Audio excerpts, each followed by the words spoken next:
Deixa eu ouvir agora. Pronto, agora sim, era isso.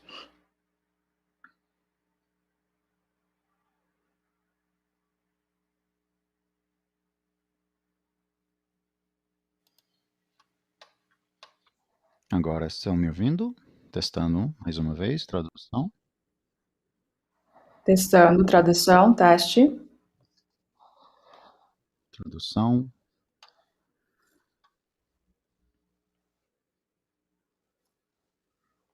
Can you hear me?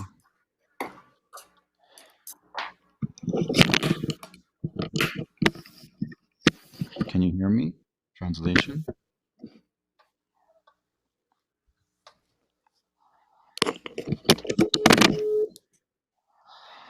Can you hear me? Testing. Tô. Lá você tá me ouvindo? Tô, aham.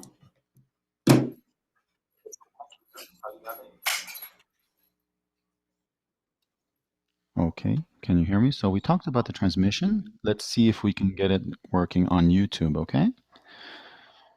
Okay? Is it okay? Okay, Taigora, I will get in contact because President Valdenor is not yet online. I believe they're having technical problems there at their place where they are. So we still have time, no worries. It's not a problem if we're a little bit late. Mariana, good morning. Luis Herval, hello, how are you? Great. Mariana, President Valdenor, which was called for this meeting, asked me to do the presentation. We're here. We're having a lot of problems. We have 3 links. We can't hear you exactly, so now I'm using my phone. But we're connected, okay? Yes, we can hear you very well. Okay? So we're trying something different here. Oh, perfect. Thank you very much. Wonderful. Thank you. Okay, let's begin. So now I will invite the Ministry from Agriculture from Ethiopia for their presentation. You cannot hear the translation at this time? No? Nothing? Can you hear me now? Can translation? I am trying translation, English translation. Can you hear me at this time? Translation, testing, testing, translation, translation. Let's see if we can make it work. Yes, translation, translation. Can you hear me? Yes. Yes, now it seems to be working. Is it working? Can you guys hear me? The translation in English. Translation in English. Is it working? Anybody? No? For in English, translation in English. Could someone please? No, it's not coming in the translation channel. It's not working in the translation channel. Translation apologizes for the inconvenience. We're trying to fix this technical. It's not us. We are talking. We are trying, and it's not. There seems to be a technical issue. Can you guys hear me? Yeah. Yes. Can you guys hear me?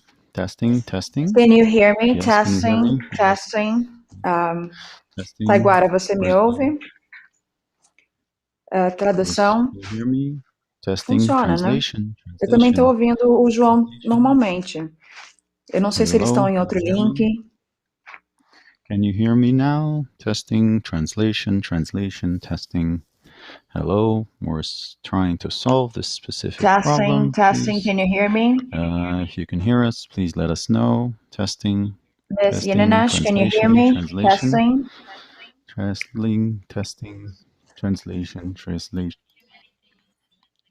Okay, translation. I don't know why. That's be weird. Working. Translation seems not to be working. Taiguara, você está nos ouvindo perfeitamente, certo? A tradução? Alô? Taiguara, você me ouve? Não, pelo visto não. Você está me ouvindo, né, Brila? pelo contato aqui, você está me ouvindo.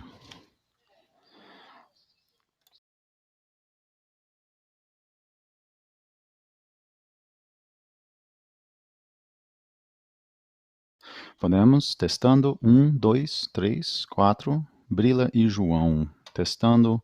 Testando tradução. I'm really sorry for this technical issue. We need to solve this before we proceed. Can anyone hear me? Translation in English or Portuguese. Translation in English. How can we do this? Translation, Português, alô, português, tradução, teste, tradução, translation, English, translation. Can you hear me? Can you hear me? Just a minute. Can you hear me here? I believe you can hear me. Testing. So we are trying to sort this problem out. Testing, translation. Can you hear me? No? Yes? We have visual contact, but we can't hear you at all. There? No, I can hear you.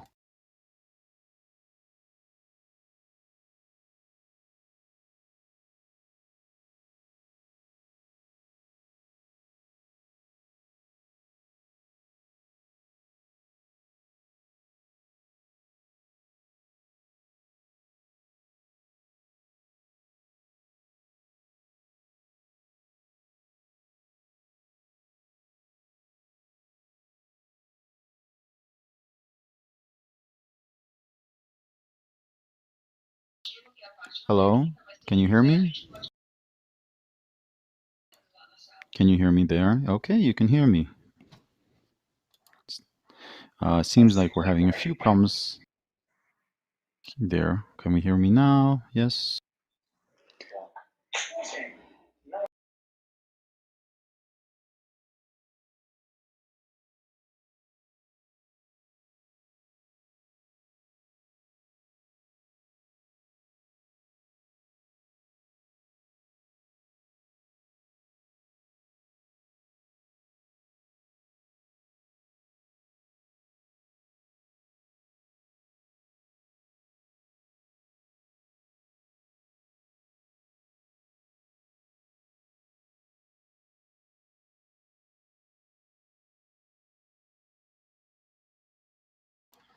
Yes, can you guys hear me? I think now it's going to work. Now I'm terribly sorry for this inconvenience. I hope you can hear me. If you can hear me, please let me know. Florian, is the translation working now? Can you hear us? Please. You cannot hear anything. No translation, right? Not yet. Let's see if we can make it work. Can you guys hear translation? Can anyone hear the translation? No, I cannot hear it as well. Não tô ouvindo também. Eu não ouço em Teste, português. Estão me tradução, ouvindo? testando. Alguém ouve a tradução? Alguém? Você está falando Teste, português tradução, ou inglês? testando. Está ouvindo alguma coisa? Teste, tradução. Tradução em português. Está Tradução. ouvindo? Alguém escuta a tradução em português?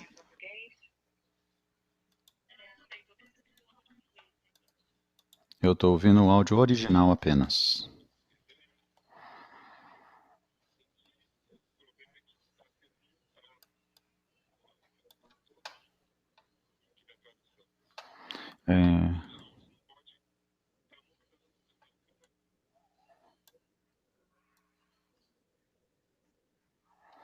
Okay, so please make sure to look at that.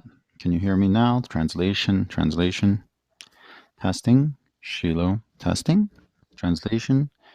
We apologize for the inconvenience. Hello, can you hear us? Nobody can hear us. Testing, teste. Estamos falando, tradução, testando. Tradução, testando. Tradução, testando. Tradução, testando. Pera, me passa o nome das pessoas?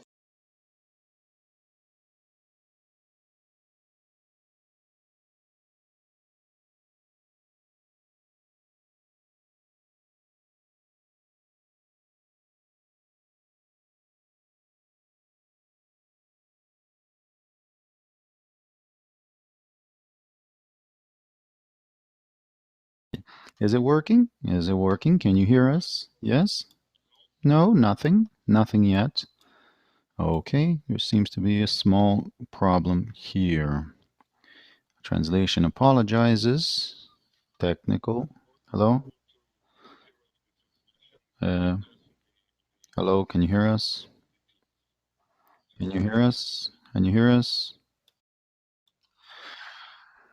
Unfortunately, we need the translation. Precisamos da tradução. Não estamos ouvindo a tradução. Se não funcionar, teremos que interromper o YouTube ao vivo, a transmissão ao vivo do YouTube. Se alguém está me ouvindo? Não, ainda não. Ok. Eu acho que vou cancelar a transmissão para o YouTube. Desculpem, mas não vai funcionar a transmissão pelo YouTube. No worries. If you need to cancel YouTube, it's not a problem.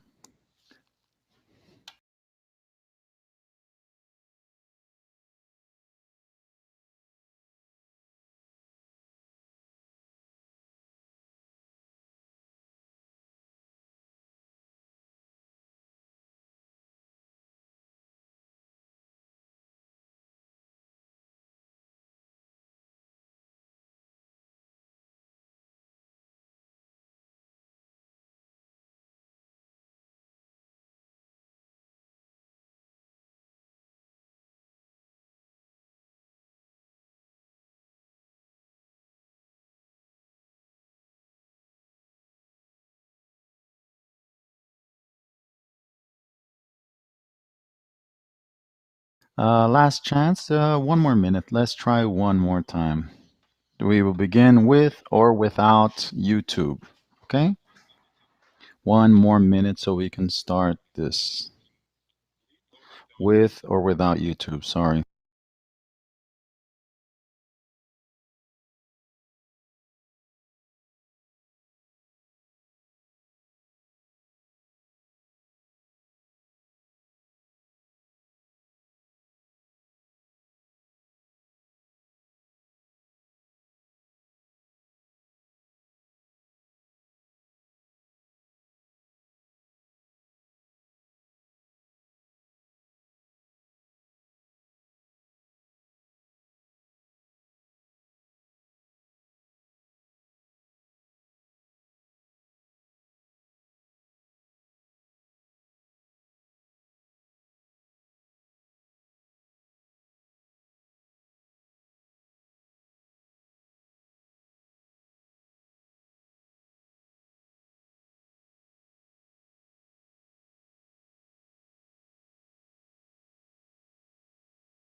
Teste, teste, tradução. Anderson, você me ouve? Teste, tradução. Anderson, você me ouve? Testando. Teste, teste, tradução. Teste, testando. Tradução, testando. Você me ouve? Teste, tradução, translation, testing, testing, testing. Translation, can you hear me? Can you hear me? Hello, testing.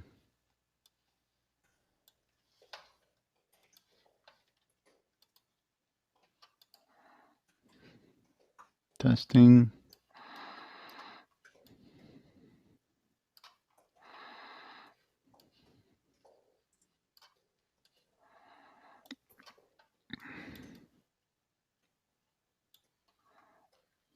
Testing, testing, testing. Eu sei. Testing, testing, testing, testing. Testing, testing, testing.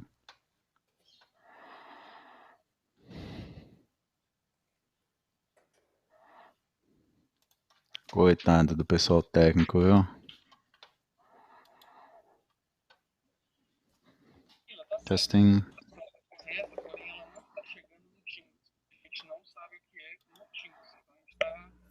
Estamos ouvindo um problema aqui. Anderson, o Taiguara falou comigo agora para eu entrar no Teams e fazer como fizemos da outra vez, de simplesmente os tradutores usarem pelo Teams, tá? Eu vou entrar nos dois do Teams agora. Eu vou sair daquele outro link.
Teste, tradução, testando.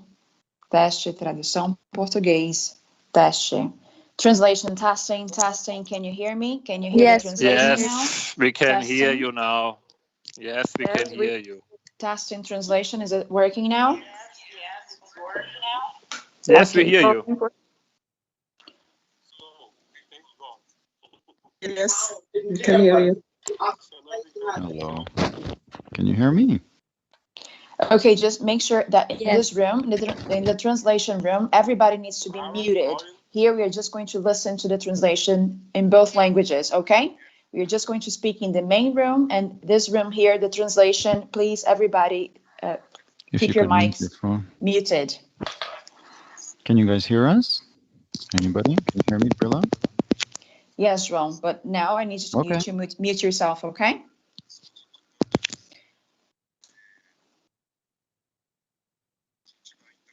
Okay, so now we are going to pass the floor to the Ministry of Agriculture of Ethiopia so that they are going to make their introductory presentation where they're going to talk about a little bit about their contexts. So I'd like to invite Ms. Inanesh and also Mr. Girmami. If he's here with us, he can have the floor at the beginning of this presentation. So now I'll pass the floor to the Ministry of Agriculture of Ethiopia. Yes, are you hearing me? Okay, thank you, Mr. Muito obrigada, senhor Girmami. O senhor pode se apresentar e falar sobre a experiência que vocês têm tido com o compartilhamento de experiência. Por favor. Okay, Mr. Girmami. Girmami, you need to speak in the main room. This is a translation room. You need to speak in the main room, or else we cannot get translation to everybody. Good. Are you hear me? I can hear you in the translation room, but you need to go to the other link and make your presentation there if possible, or else we're not going to be able to translate it. No, the presentation will be in the English, but I am just welcoming its addressing. No, I understand, sir, but still, I need you to be in the other room because this one here is dedicated for translation only. Okay. Okay, so Yaninesh. Hello, Yaninesh. Okay. Yeah, continue, please.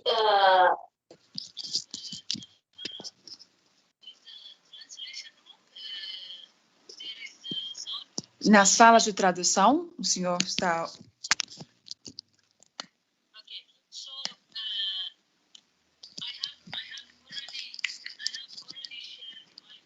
Eu já compartilhei a minha apresentação com a Lara. Lara, você poderia abrir a apresentação?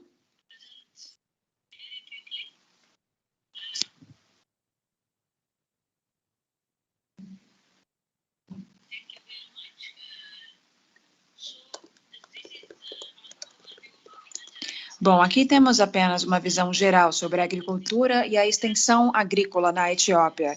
Eu já fiz essa apresentação da outra vez, mas eu sei que temos alguns novos participantes nesta reunião e por isso eu farei essa apresentação novamente, rapidamente. Aqui nós temos a representação do Ministério da Agricultura. Este é o organograma do nosso Ministério da Agricultura. Temos aqui a agricultura, temos o setor de desenvolvimento agrícola, o setor de segurança alimentar e recursos naturais, temos o escritório do ministro também, o setor de insumos agrícolas e marketing, que é um outro setor que faz parte do Ministério da Agricultura, e também temos o setor de desenvolvimento de recursos da pecuária, que seria o quarto setor do Ministério da Agricultura. Abaixo de cada um desses setores, temos diferentes diretorias, como vocês podem ver na apresentação.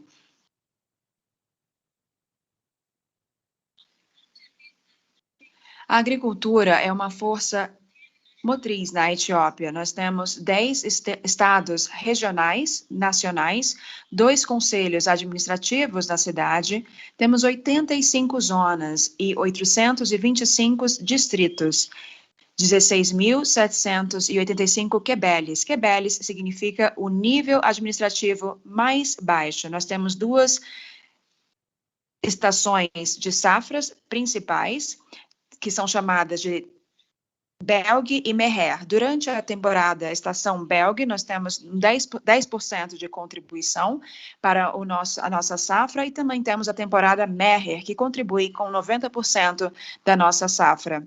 As nossas áreas de acesso de irrigação também são importantes para a nossa produção agrícola. A agricultura contribui com 35% para o nosso PIB, e emprega 79% da nossa população. É responsável por 79% dos nossos ganhos estrangeiros. O sistema de produção envolve a produção mista e também pequenos produtores. As nossas principais fontes são matérias-primas e nós criamos muitos investimentos no nosso mercado de capital. Essa é a produtividade, apenas um exemplo das nossas principais culturas. Nós temos milho, trigo, tefe, cevada e sorgo. A maioria das áreas de produção na Etiópia envolvem essas culturas. E aqui eu estou tentando mostrar para vocês a média nacional. Por exemplo, se nós olharmos para o milho, a nossa média nacional é de 39 por hectare. E temos também algumas fazendas modelos, ou seja, fazendas que são muito inovadoras, produtores capazes de produzir 65 por hectares.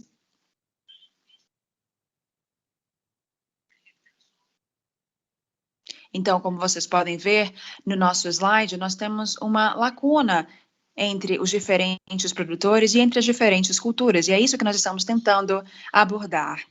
Na Etiópia, nós temos um sistema de extensão, no qual nós temos aproximadamente 90 mil trabalhadores de extensão, ou agentes de desenvolvimento, chamados de DAs.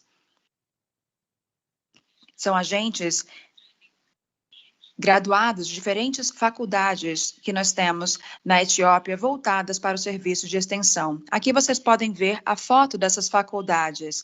Esta daqui é uma das fotos das faculdades que nós temos, uma faculdade muito boa, muito importante para a produção desses agentes de desenvolvimento.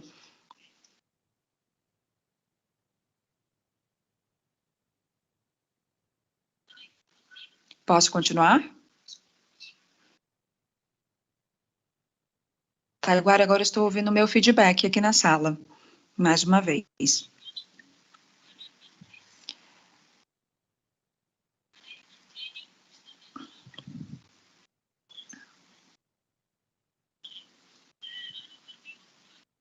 Aqui nós temos uma visão geral da extensão agrícola na Etiópia. Nós temos serviços de extensão agrícola públicos, que são dominantes no nosso país. A maioria do investimento nos serviços de extensão são cobertos pelo governo, pelo Ministério da Agricultura, no nível mais básico. Atualmente, nós temos aproximadamente 60 mil agentes de desenvolvimento, chamados extensionistas. Nós temos extensionistas que são graduados, mas por diferentes motivos, como, por exemplo, salários mais baixos. Esse número ele está diminuindo. Antigamente nós tínhamos 90 mil e agora nós temos 60 mil. Como eu disse, por diferentes motivos, e salário sendo um deles. Aqui temos uma foto de um FTC, que é um Centro de Capacitação de Produtores. Nós temos vários, aproximadamente 14 mil FTCs, esses centros de capacitação e também centros de capacitação pastoral. Como eu disse, atualmente nós temos aproximadamente 60 mil agentes de desenvolvimento. E nesses centros de capacitação de produtores ou centros de capacitação pastoral, nós provemos uma capacitação para os nossos produtores, onde nós trocamos conhecimento, e esses centros de conhecimento, esses centros de capacitação, eles estão no nível mais básico. No nível de administração mais baixo também do nosso Ministério da Agricultura. Aqui, os nossos produtores vêm para serem capacitados com mais conhecimento e com mais habilidade. Também compartilhamos com eles informações, como, por exemplo, informações sobre insumos, sobre o clima. E também demonstramos diferentes tecnologias, como, por exemplo, sementes melhoradas, sementes beneficiadas, que nós comparamos com diferentes sementes. Também falamos sobre a gestão de recursos naturais, sobre tecnologias de pecuária. É como se fosse uma faculdade para os nossos produtores rurais. Esses centros, eles têm diferentes funcionalidades. E como eu disse, nós temos aproximadamente 14 mil centros de capacitação pastoral ou de produtores. A maioria desses FTCs tem pelo menos 3 agentes de desenvolvimento. Um que lida com a área de cultura, ou com outro que lida com a gestão de recursos hídricos e um que lida com a pecuária. Como eu disse, nós temos pelo menos 3 agentes de desenvolvimento por centro de capacitação. E esses agentes, eles provêm capacitação para os nossos fazendeiros, também compartilham informações relacionadas à produção rural com esses produtores. Aqui nós temos a estrutura da extensão na Etiópia. Nós temos o Ministério Federal, os nossos conselhos regionais, também temos as nossas diferentes zonas de extensão agrícola e diferentes níveis. Como eu falei, nós temos os FTCs, os nossos centros de capacitação, que estão no nível da comunidade. Também temos diferentes centros em diferentes níveis. Também temos no nível comunitário diferentes abordagens.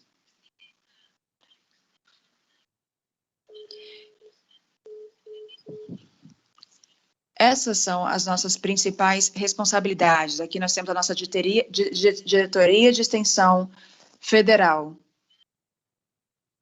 Nós temos aqui também trabalhos relacionados à capacitação, treinamento e melhores práticas. E nós estamos tentando apoiar este treinamento, essa capacitação para a parte regional, mas também para diferentes níveis. Atualmente, nós estamos tentando desenvolver uma extensão pluralista no nível federal e diferentes projetos, tentando criar uma ligação maior entre a extensão de pesquisa e diferentes parceiros. Nós estamos trabalhando com isso e também avaliando também a satisfação dos nossos produtores. Queremos saber se eles estão satisfeitos com os nossos serviços ou não.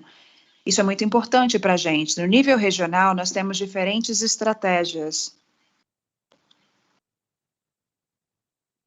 Nós observamos as diferentes situações atuais, as diferentes zonas, e nós criamos diferentes sistemas, estratégias e pacotes para que nós possamos facilitar as suas estratégias. No nível distrital, nós implementamos diretamente no nosso nível mais básico, que chamamos de QBL.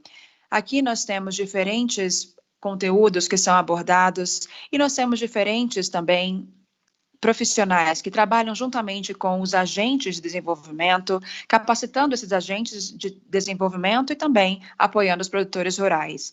No nível mais básico, nós temos também sistemas de treinamento onde nós tentamos trazer uma capacitação para melhorar o conhecimento e a habilidade dos nossos produtores rurais. Nós também provemos apoio técnico e compartilhamos informações sobre agrometeorologia, insumos e marketing.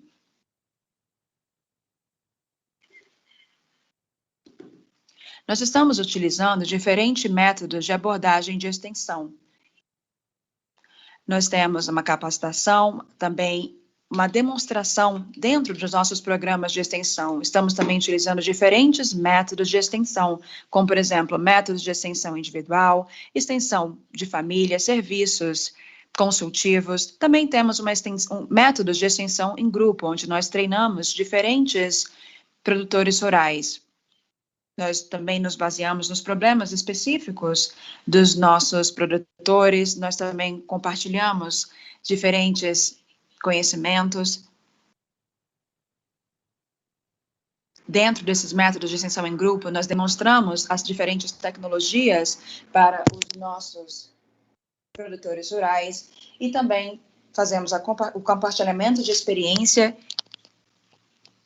e de tecnologias que nós podemos utilizar dentro da produção rural.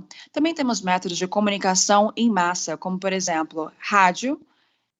Na maioria das vezes, nós utilizamos os rádios das fazendas, conectando com os nossos programas locais de FM e fazemos a transmissão de diferentes conselhos e também serviços consultivos de extensão, especialmente relacionado à estação. Também utilizamos diferentes programas de TV e também revistas. Também temos uma extensão baseada em vídeo. Nós utilizamos isso dentro do nosso braço de comunicação em massa. Estamos desenvolvendo pequenos vídeos e disseminando esses vídeos para os nossos produtores rurais. Pois dessa forma conseguimos maximizar os nossos serviços de extensão.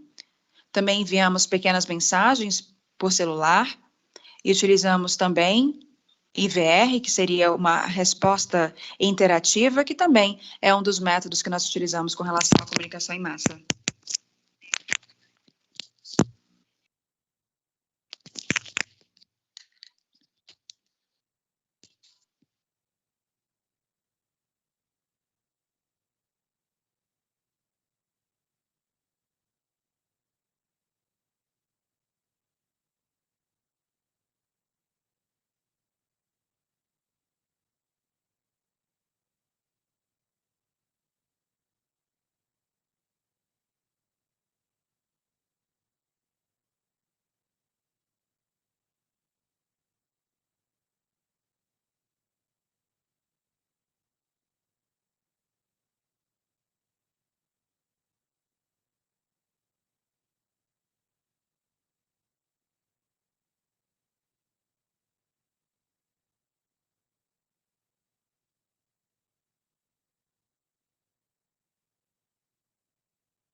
trabalhamos nisso, também temos diferentes processos de intervenção, e um dos princípios básicos seria a capacitação e dos recursos humanos, né?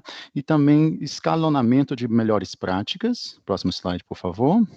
Especialização e diversificação. Tendemos usar isso como um meio de aumentar a área. Outro, processar os resultados dos serviços de extensão orientados. Também temos serviços de extensão inclusivo e também integração e harmonização, que são dos princípios mais importantes. Aqui são a lista dos pilares identificados. Nós temos 9 pilares, então eu não quero tomar o tempo de vocês, mas estão aqui disponíveis. Próximo slide, por favor. Eu queria falar um pouco sobre os principais desafios que temos, que são nas produções de baixa escala, de pequena escala, temos pequeno input. Então, temos a utilização de 57% de fertilizantes e 31% de sementes melhoradas. Temos um superávit do mercado que é limitado e que é quase 15% da produção dos cereais, mas isso depende também da estação da chuva em si, né? Então, é a agricultura de cerqueira, e 17,5 milhões de fazendeiros, de produtores, têm uma área pequena, relativamente pequena. Temos também, atualmente, um sistema inadequado de serviço, temos uma produção focada num sistema que é ineficiente, que usa e isso nos dá um acesso pequeno ao financiamento, serviços de financiamento, e o que impede a escalabilidade do sistema. Então, temos capacidades limitadas, né, para nossos produtores. E temos também uma instituição, um quadro institucional que é fraco, frágil, e especialmente em relação à educação para a agricultura, pesquisa e extensão. Então, produção de conhecimento em relação a isso. Então, precisamos desenvolver novas tecnologias, novos sistemas, e o sistema de extensão para disseminar essas tecnologias não é muito robusto, precisamos trabalhar nisso, e também a organização federal e regional e o serviço de accountability desses setores, desses níveis, também precisa ser melhorado. Obrigado. No próximo slide. Também aqui um pouco das áreas de foco do sistema de extensão. Precisamos desenhar um sistema pluralístico de extensão. Temos que estabelecer um linkagem com o mercado. Precisamos também criar um sistema para motivar e criar motivação em todos os níveis. Precisamos apresentar novas soluções TIC, de tecnologia de informação e comunicação, e outros aspectos relacionados a isso. Precisamos focar nessas soluções de TICs para transferir esse conhecimento aos nossos fazendeiros, aos nossos produtores, para maximizar a adoção dessas soluções. Temos também muita demanda tecnológica para a criação e introdução dessas facilidades tecnológicas. Precisamos trabalhar em maior linkagem com nossos parceiros de desenvolvimento, para trabalharmos juntos, para focarmos no que realmente vai ajudar a comunidade agrícola, e eles precisam focar e precisamos trabalhar maximizando nosso impacto nisso para a produção agrícola e pecuária. Precisamos também focar no trabalho nesta área e para desenvolvimento de irrigação e especialmente clima esperto, inteligente, serviços agrícolas de nutrição, e isto é uma parte significativa e muito importante para nós. Próximo slide.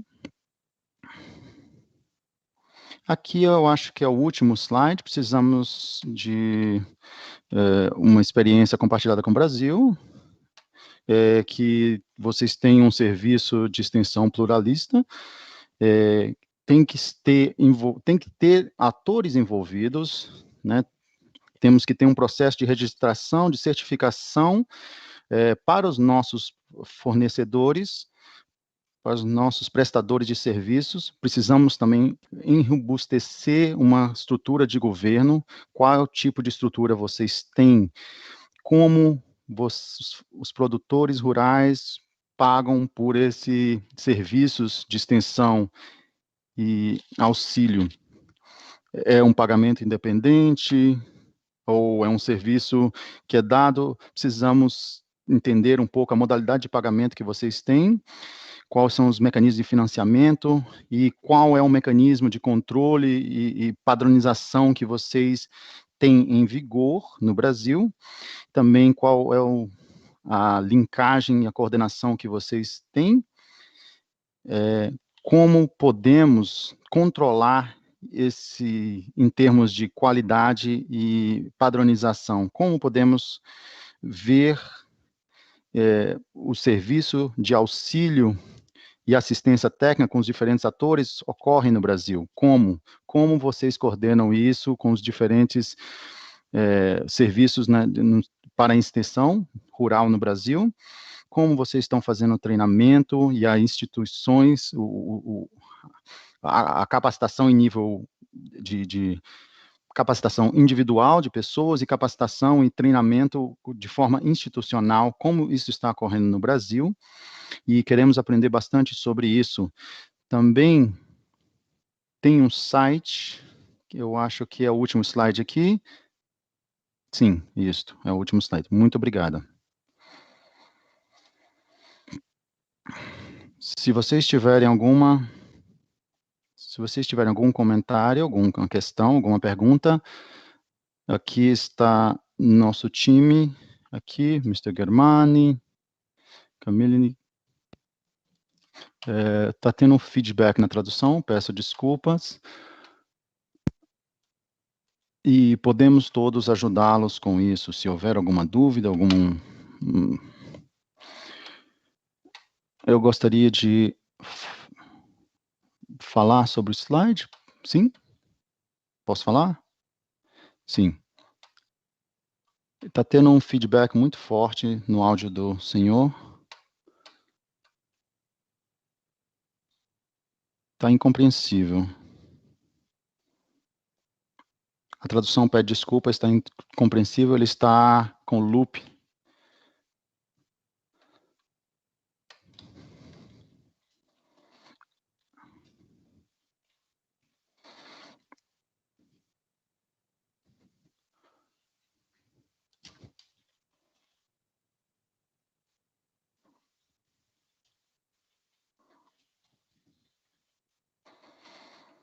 A tradução pede desculpas, não consigo ouvir, está tendo muito eco.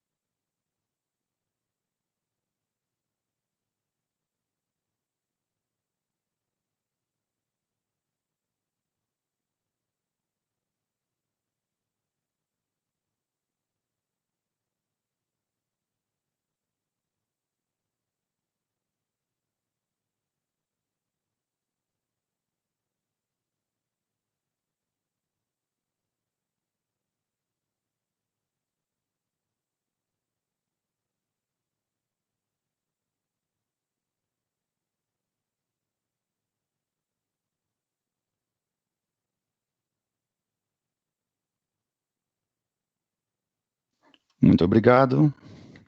Foi uma honra estar aqui com o senhor nesta reunião. Muito obrigado. Mais algumas coisas, alguém mais gostaria de contribuir do lado etíope? Mais alguém? Sim?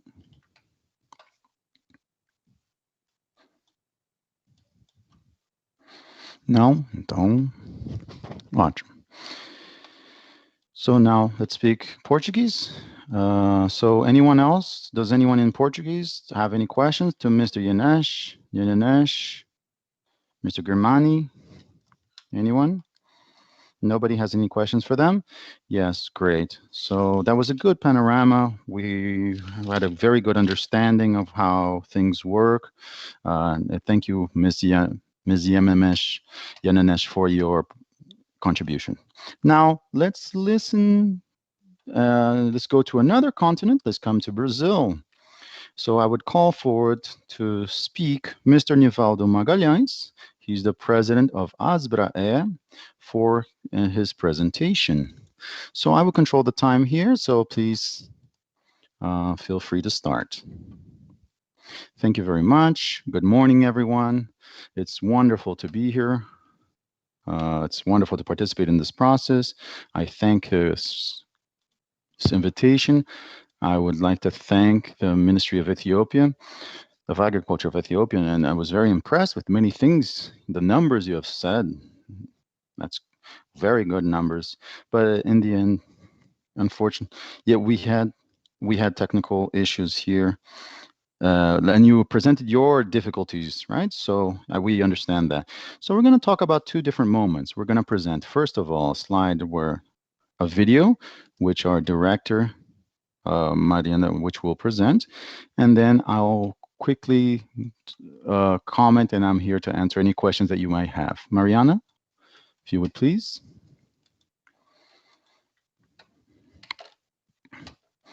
Taiguara, are you gonna put the video online, or you want us to put it here? Yeah, maybe you can do it there. Okay, great. Yeah, it's quicker. Okay.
Not yet, Mariana? Anything?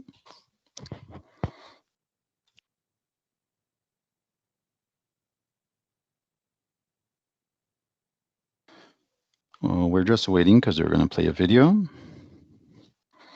Taiguara, the video is not opening the sharing. I can do it here if you guys want. I can't share my video. Can you send the link here, and then I can present it in a little while? Is that okay? I can do it. Juliana, you can try to present there and check if you can do it on your computer. Because to me, it's asking for authorization. I don't have the authorization. Yeah, but I can also talk about the video in general. There's no need. Yeah, maybe we can present it later. Yes, of course. The presentation of Ethiopia had already a lot of that was clarified, and we're very similar in many aspects. So, and how things work in terms of rural extension in Brazil. So we do have very positive points also, but our main challenge that we have had in Brazil has been it happened in the 1990s, because until then we had a federative entity, a federal government created entity called Embraer, an agency called Embraer, and it coordinated rural agricultural extension, even assisting in terms of funding. So it was a system where they had offices built around the country and a huge structure. We're using federal government funding. In the 90s, the federal government at that time thought it was appropriate to extinguish this, so we would try to draw the public budget. So they extinguished this agency, and then it started becoming funded by the individual states after this. So what was initially funded by the federal government became the responsibility of the states.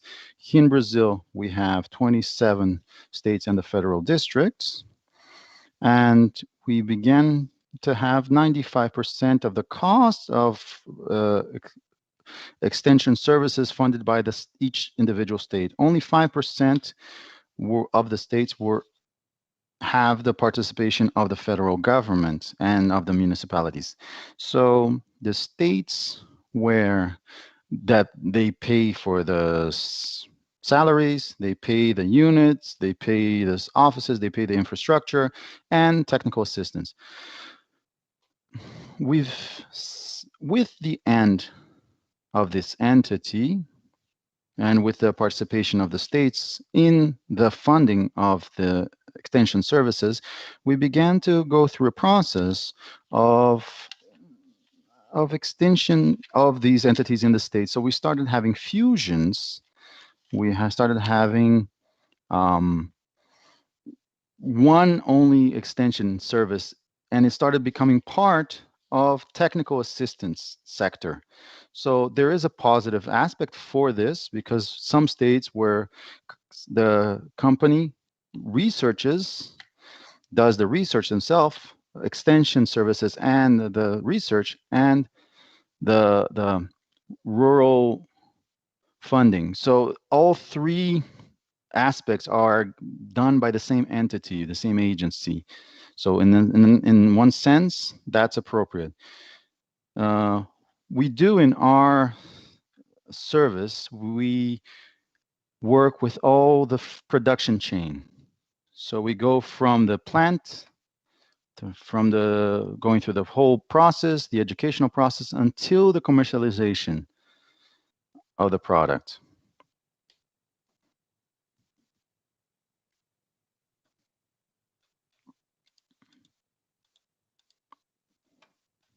I was quite impressed by the numbers that you've shown for Ethiopia.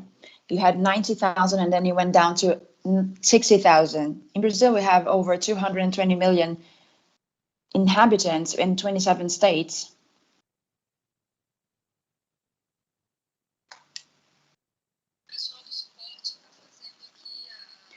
Oh, now you can see my slides. Oh yeah, your slides are on.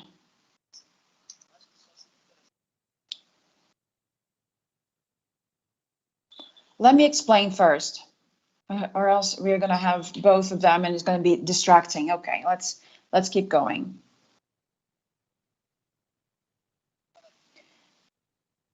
So I want to make this comparison here. While today we have 60,000 development agents, today in a country with 220 million inhabitants, with 27 states, we have 15,000 development agents, or a little over 15,000 agents. So each state has its own autonomy. They develop their own technical assistance model and their training model as well. I've seen that you invest quite a lot in training in Ethiopia. And in Brazil, at the state level, we train our agents and our farmers as well. So each state has its central office, which is normally located at the capital of the state. And in the other municipalities, we have regional coordination offices and also local offices. In these local offices, we have a partnership with municipalities. So rural extension is responsible for the implementation of all different public policies in the country. So whatever public policy, every public policy is going to have the participation of our development agents. Family farmers in Brazil do not pay anything for the technical assistance they receive. So technical assistance is free of charge. It's actually funded by the government. We have fees with medium-sized and large farmers. We also have partnerships with the public sector and private sector. And we also have public calls that are put out by the government. And during these public calls, we're going to have private companies and public companies competing for the contracts. And that's how we create funding. And we also have technical cooperation terms that allow us to implement our public policies. So in general, Brazilian rural extension with this new format is a little bit different. Out of the 27 states, 10 have one single body for rural extension, technical assistance, and research. We have 13 states with rural extension, technical assistance, and land regulations. And in other states, they only have rural extension and technical assistance bodies. In Asbraer, we are responsible for the coordination of everything. We have partnerships involving different states. So, for example, those that have better technology in livestock work together, are connected with those that have greater difficulties in this area. This way, these states can exchange experience, and that's how we start training the different agents, and that's how we move forwards. We have 27 states, as mentioned, but we have a centralized coordination by Asbraer, which is the Brazilian Association of State Technical Assistance and Rural Extension. And here at Asbraer, we are just responsible for representing the whole country with the federal government, together with the Ministry of Agriculture. So that's how we create guidelines for all the states. And through these guidelines that are given to every state, we are able to develop public policies. So all the public policies are also implemented at the state level. Despite having a small number of development agents, the development agents are the ones responsible for everything at the end of the day. So at the local offices, we have a lot of services provided to our farmers. And at this office, at these local offices, our farmers go to learn more about credit, for example, that they can get. They also learn more about public policies for the commercialization of their products. They learn more about different practices and livestock practices. So these are the types of information that we have at our offices. And that's all I wanted to share with you today. And I'm at your disposal if you have any questions. Thank you very much for your presentation, Mr. Magalhães. Since we don't have much time, I think that we are going to have one single presentation, and then after we are going to have a round of questions. Well, I apologize. I had to improvise a little bit because I couldn't put up my slides. But I was just trying to talk a little bit about what we have in Brazil based on what was presented by the Ethiopian side. I found the Ethiopian side presentation very interesting, and I think that this exchange between Brazil and Ethiopia will give us a lot of great results in rural extension. You've shown us very good experience and very good intentions as well, and I believe that this exchange is going to bring very good results to our farmers in general. So let's move on now. Well, thank you very much. Your presentation has been great. Now I'll pass the floor to the representative of IDAM, the Institute for Agricultural Development in the state of Amazonas. After we've heard an overview of what happens in Brazil, now we're going to have a more specific presentation. Good morning. I'm Luis Evaldo. I'm an agronomist here at IDAM.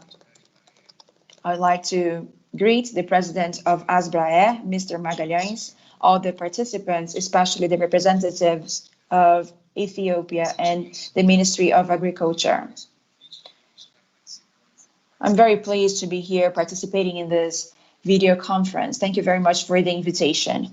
I'm going to be sharing some slides with all of you. Just give me a few minutes. Let me know if you can see my presentation.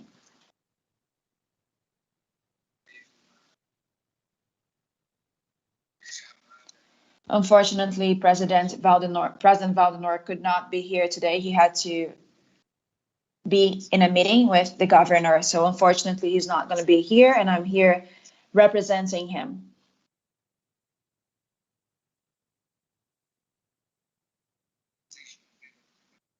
Can you see my presentation?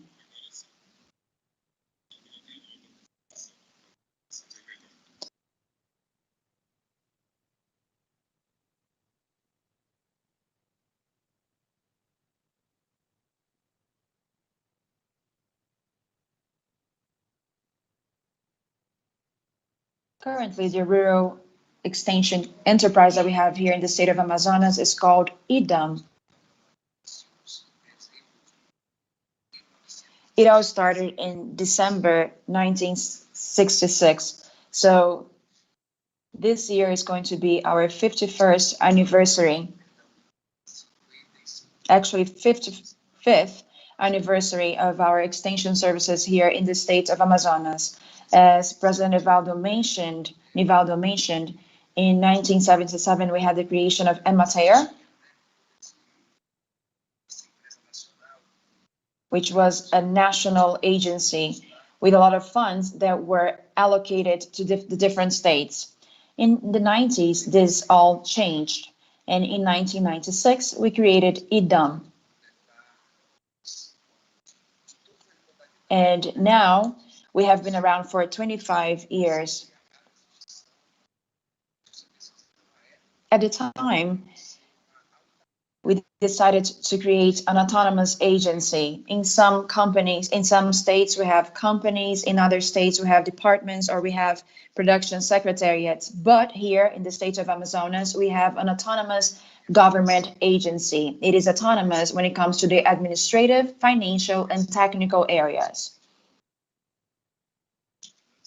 We are autonomous, especially when it comes to the financial area. And of course, this relies on the local government quite a lot. So over these 25 years, we've had very difficult moments. And we have reached rock bottom at some point, facing a lot of financial hardships. Currently, we are going through a very peculiar moment in our company. We have a government that supports our rural extension operations. Just to give you an idea, since 1996, when we were first created, we hadn't put out any public calls, but the current governor has put out a public call now, and now we have hired a lot of new professionals that are helping us in the training part of things. This is just a flow chart of our organization. So we have our president, who is Mr. Valdenor Cardoso. He is an agronomist, and he used to work at CEPAC, which is a company that works exclusively with cacao. We have three different directorates. We have the technical directorate, the planning directorate, and the financial administrative directorate. And here at IDAM, at the central IDAM office, we have, together with our local offices, 83 different agencies that help us implement our different policies.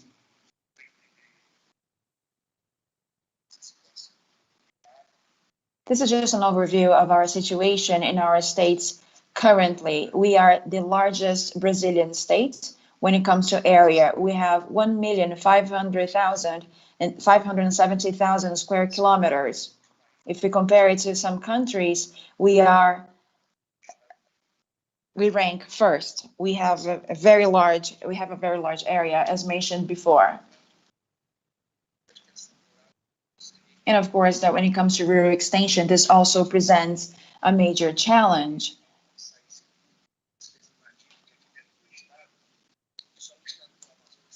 Inside the state of Amazonas, we have 2 time zones, just to give you an idea of how large we are. We have municipalities that are really far away from our capital and that are very hard to access. Some of them can only be accessed by boat. And sometimes we leave by boat and it takes 18 days for us to travel from the capital to the municipality. So can you imagine trying to reach a municipality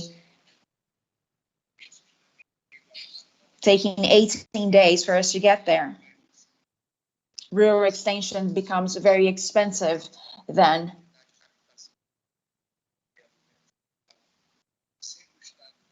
The states, especially states here in the Amazon and the Amazon biome, have tried to have a single policy. And we have a lot of difficulties. We have to face a lot of difficulties to try and assist our public here. It is very hard for us to really implement rural extension here in the states of Amazonas.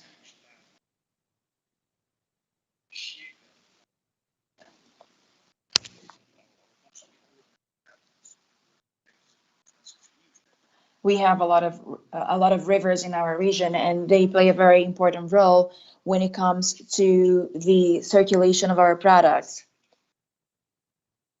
In the city of Manaus, we face a lot of difficulties because of this type of transportation and also the quality of transportation of these products.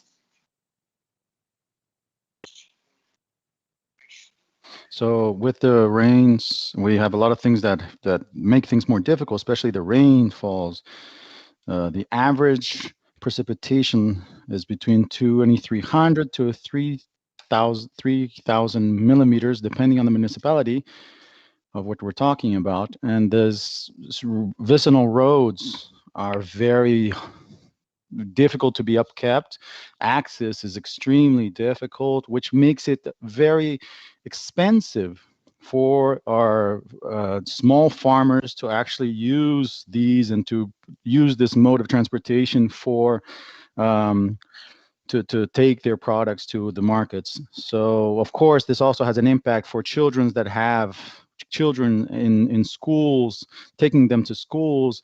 So this huge difficulty in terms of access of transportation involves a huge cost, and we have the government that tries to give the support that we need. The directives of our IBAM, it promotes the development of sustainable development, rural development of the state of Amazonas, and also it wants to give market viability for the products originating from the Amazon region. So here is the map of the Amazon region, the Amazonas state. This state here, like I said, this has over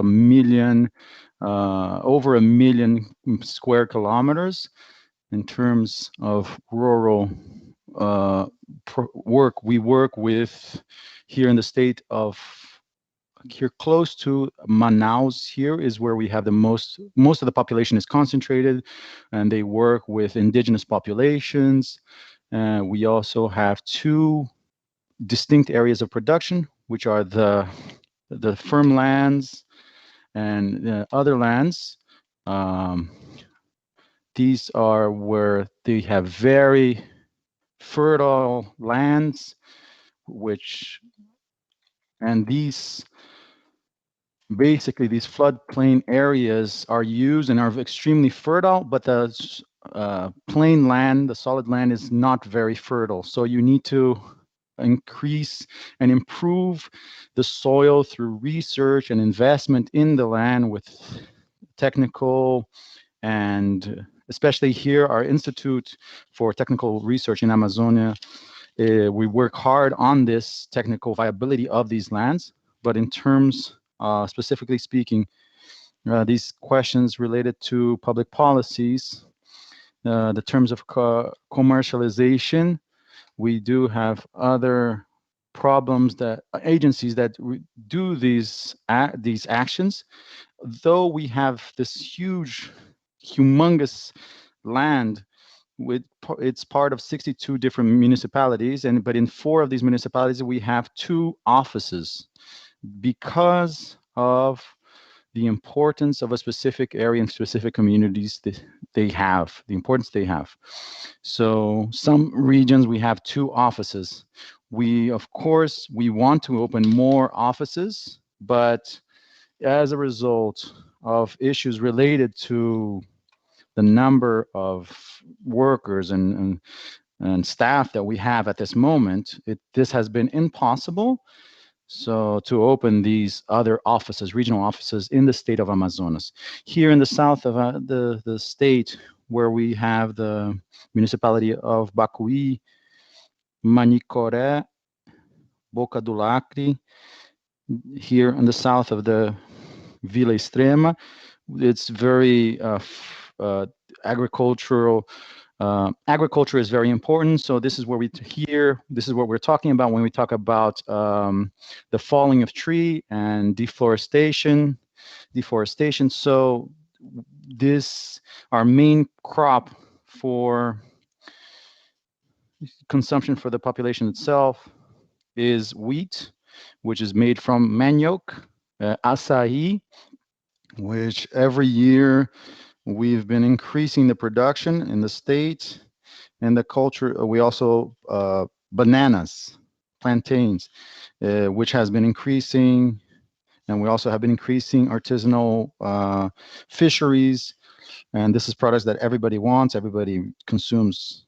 So these is million-dollar industries, and the state still has this natural resource to be able to sustain not only its own population in terms of necessary food intake, but also the commercialization of fish. Of course, we have to be very careful.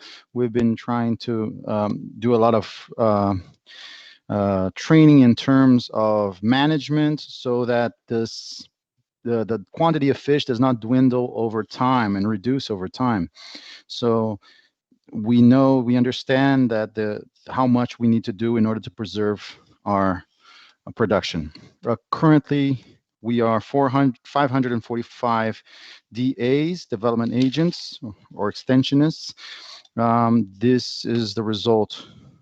We still have 443 public servants as a result of the past public office exams, and 400 of these workers are in the interior of the state. 145 of them are in the local central IDAM, sorry. So scenario, what do we see for as a challenge?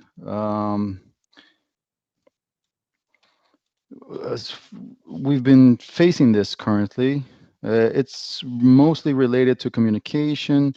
All our regional offices, they have antennas, which via satellite, they can access the internet.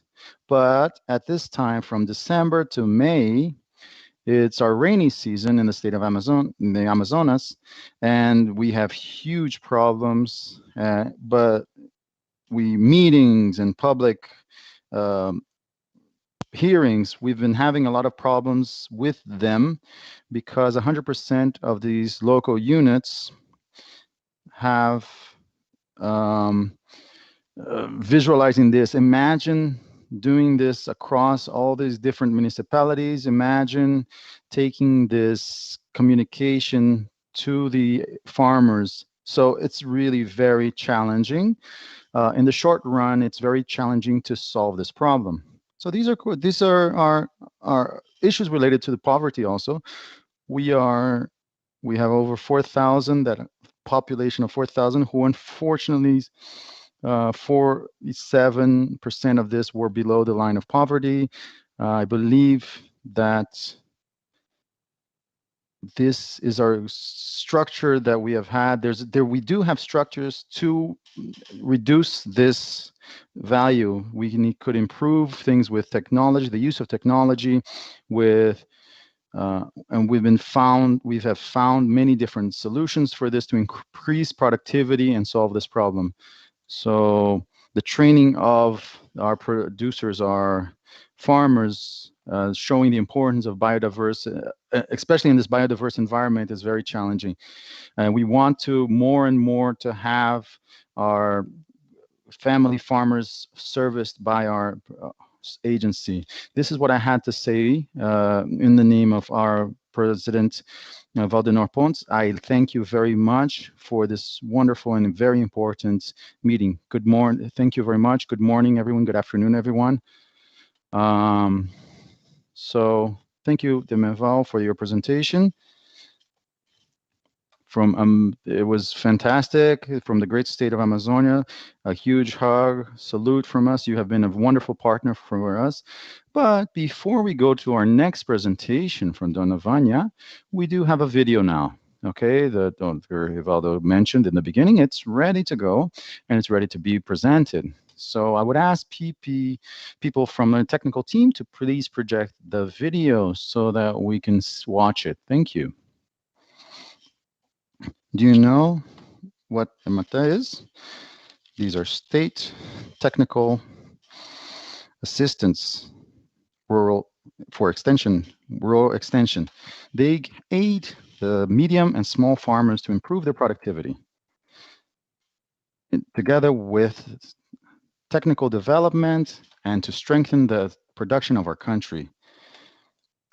Based on technical advances that take this technology to the field, we are over 15,000 technicians, agents, distributed throughout the country with over 2,000 family farmers in over 500 municipalities in Brazil. Brazil grows when our agriculture grows. Asbraer, 29 years represented Empaer.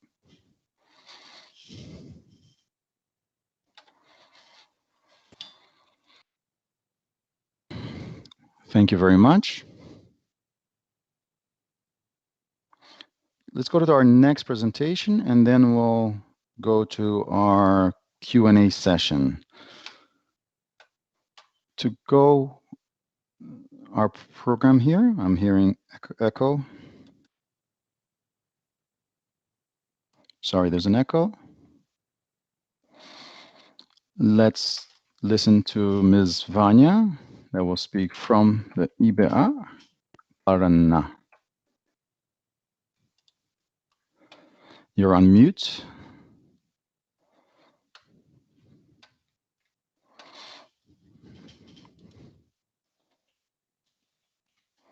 I'm trying here to share my screen, okay? Just a minute if you could.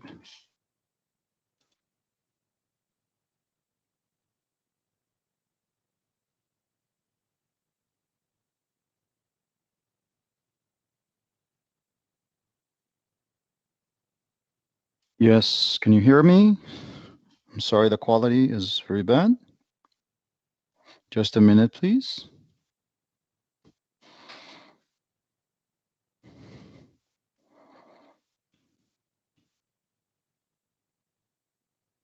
I'm trying to share my screen. Just a minute. If you want, the presentation has already been sent. If you guys need to, we already have it because we won't be able to share this. We already sent them. So if you guys have it already, just let's try once more.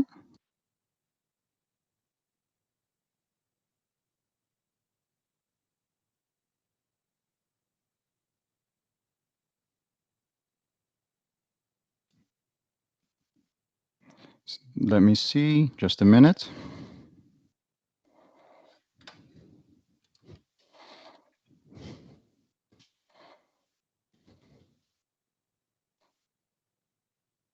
And did you do it?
Good morning, everyone. I'm Vania Moda Serino from the Institute of Rural Development of the state of Paraná. First of all, I'd like to thank you for the invitation. I'd like to thank President Nivaldo for holding such an important event. And I would also like to thank everyone from the Ministry of Agriculture, from Ethiopia, from GIZ as well. Thank you so much for the opportunity to be here. I'll be presenting the rural extension and technical assistance actions that are performed in the southern region of Brazil, specifically in the state of Paraná. I'm here today representing our president who could not be here today.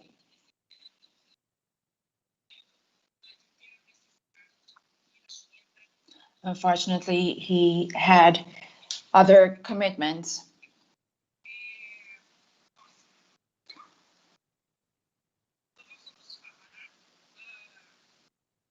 Today, I will be talking about the different actions that are developed by the IDR here in the state of Paraná. Paraná is located in the southern region of Brazil. As mentioned before, Brazil has 26 states plus a federal district. And the state of Paraná is located in the southern region. In the state of Paraná, we developed technical assistance and rural extension with the support of the Empaer. We also have the support of a company called Empaer. And in Paraná, we have the Rural Development Institute called Empaer. Next slide, please. Translation is getting feedback from the main room. So what are the main characteristics of the IDR Paraná? The IDR Paraná is quite a recent, quite a new institute. We have been around for 16 months now. It was enacted by a law from 2019. Translation apologizes, but I'm still getting feedback from the main room. So our institution has been around for 16 months, and despite that, we are quite experienced because our institution is a result of the incorporation of other important institutions in our state, such as CODAPAR, which is an institution founded in 1956, and also Empaer and Empaer and our Agroecology Reference Center. So if we put together all the time these institutions have been in existence, we would say that we have 200 years of experience. So the technical assistance and rural extension actions that are performed in the state of Paraná on the 20th of May will celebrate its 65th anniversary. The extension activities in the state started on the 20th of May 1956 through a project and also a collaboration involving the states of Paraná and the North American government. The main focus was to increase the productivity of our crops in Brazil and also of our farms in Brazil and also in the state of Paraná. This partnership was quite successful, and at the end of the period of this project, an NGO called Credit and Rural Technical Assistance in Paraná took over the different activities of the project. And at the end of 80s, if I'm not mistaken, the state government took over technical assistance to local farmers in the state of Paraná. In 2000 and 2005, Empaer became a single autonomous agency called Empaer Institute. And recently, 16 months ago, we had this merger, this incorporation, where we brought together a research institutional, a technical assistance and rural extension institution, a development agency, CONAPAR, and also a research center in the area of agroecology.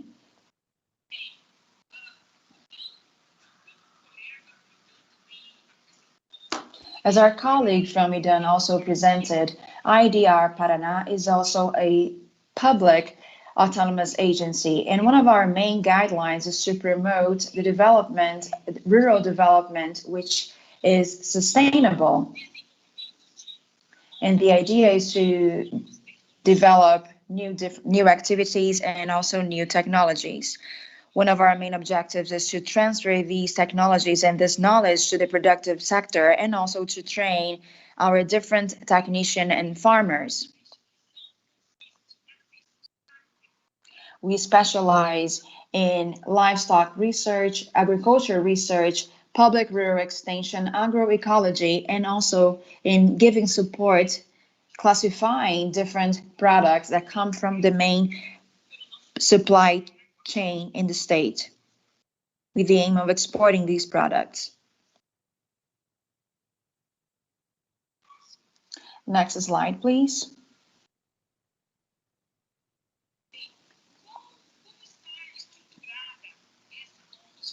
So how is this new institution structured? Let me go to the previous slide.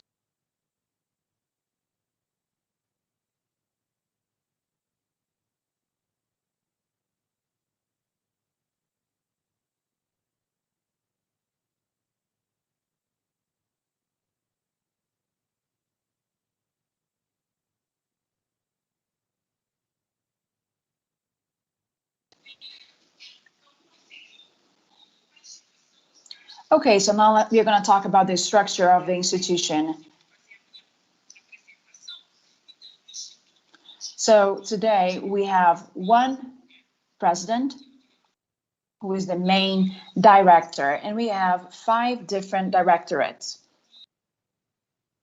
One which is responsible for extension and technical assistance. We also have a directorate focused on research and innovation, a directorate for business only, and one for institutional management. And we also have a directorate responsible for integration. The main focus of this directorate is to integrate and to promote interaction between research and extension. We also have different management offices at the local level. We also have state management offices. We also have regional managers. We also have meso-regional councils. And we also have administrative and advisory councils at the state level. And these councils are also connected to our directorates. I know that we are running a little bit late, so I'm going to try and just talk about this very briefly. Well, the structure of the institution is as follows. We have 399 municipalities, and technical assistance, the technical assistance units are present in 385 of these municipalities. And they also have partnerships with local governments. We have 7 research hubs. And these hubs are located in the regional subdivisions that we have in our states. We have 20 experimental stations, and we have 1,870 civil servants working with us. Most of them are development agents, researchers, technical assistants, or technicians that provide technical support. Next one, please.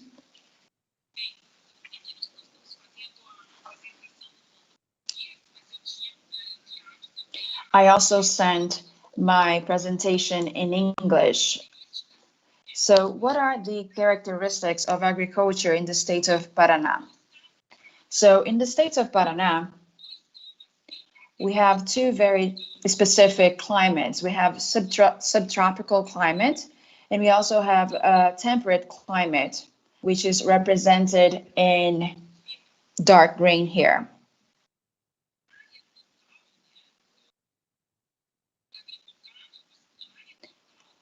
The total area of the state is of approximately 20 million hectares, and 14 million or around 15 million is used for agriculture.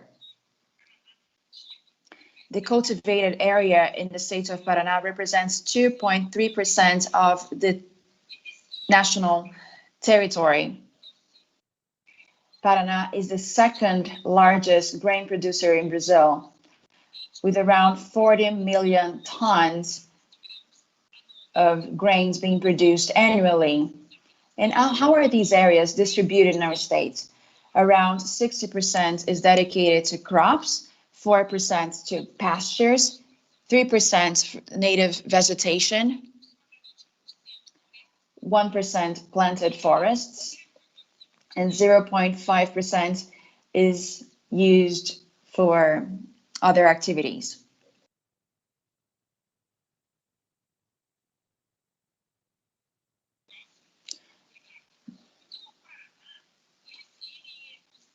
So Paraná is considered a state which has a very strong agriculture branch.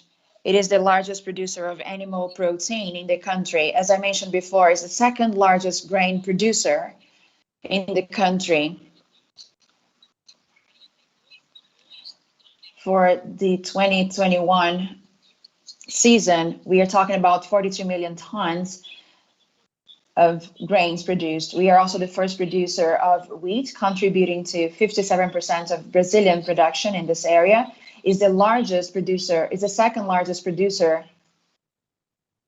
of beans. We are also the first producer of poultry and also barley. We are the second producer, largest producer of soybeans, contributing to 18% of the production in Brazil, 18% of corn, and also is the second largest producer of cassava in Brazil. We are also the second largest producer of pork and milk, and the fourth largest producer of beef cattle. We also play a very important role in coffee and orange production. We are also the third agribusiness exporter with a profit of around $12 billion annually.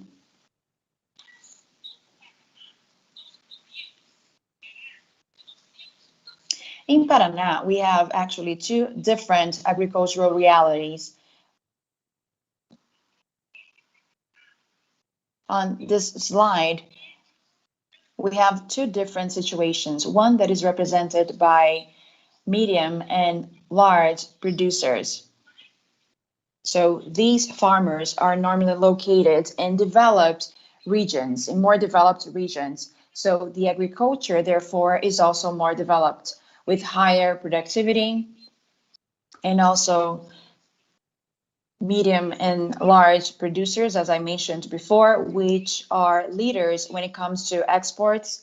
They have well-structured production chains and a large concentration of grains, meat, and wood. And when it comes to meat, we are talking specifically about beef cattle and dairy cattle. And we also have a high concentration of wood production, and 15% of these farmers concentrate 80% of this production.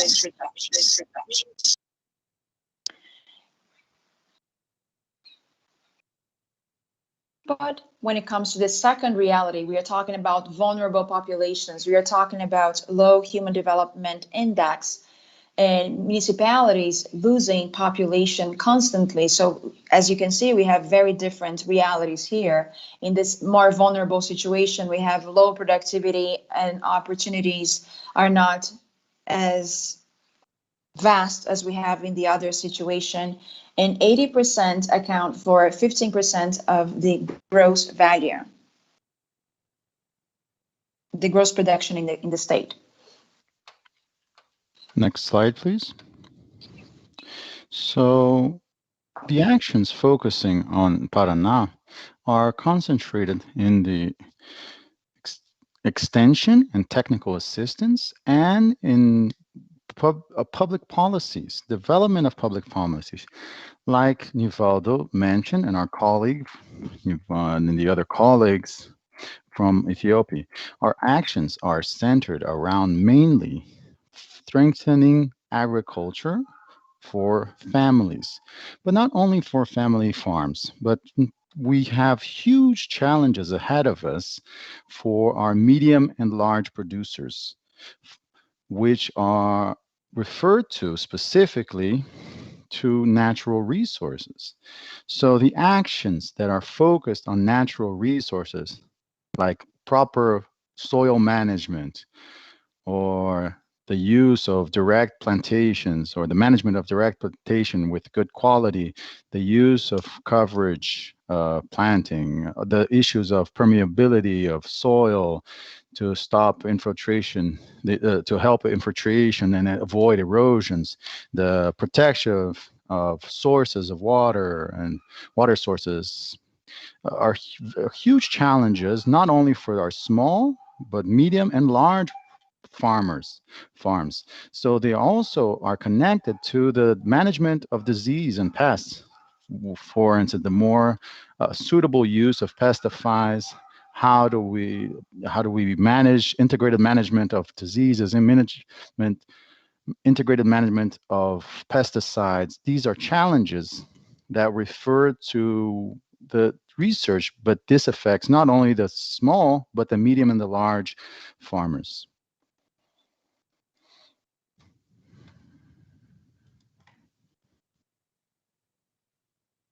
Next slide, please. Yes, thank you. Other challenges we have had, for instance, is the question about rentability. One of the huge challenge that we have, the profitability we have, the profitability. How do we improve the income? How do we aggregate value in this process? How do we improve our marketing, commercialization of these products, and the organization of these farmers? So we have now a program to try to help the management of small cooperatives to help structure business plans for family farmers.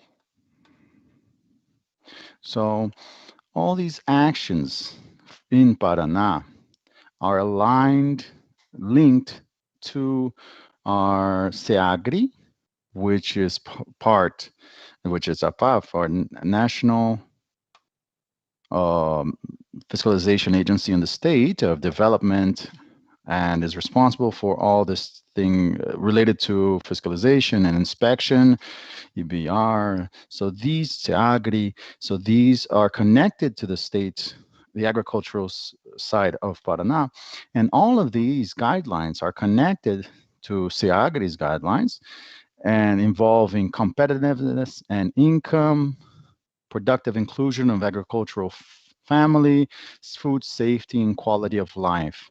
And these are also connected to the development objectives of the 17 development objectives of the UN for 2030. Next slide, please.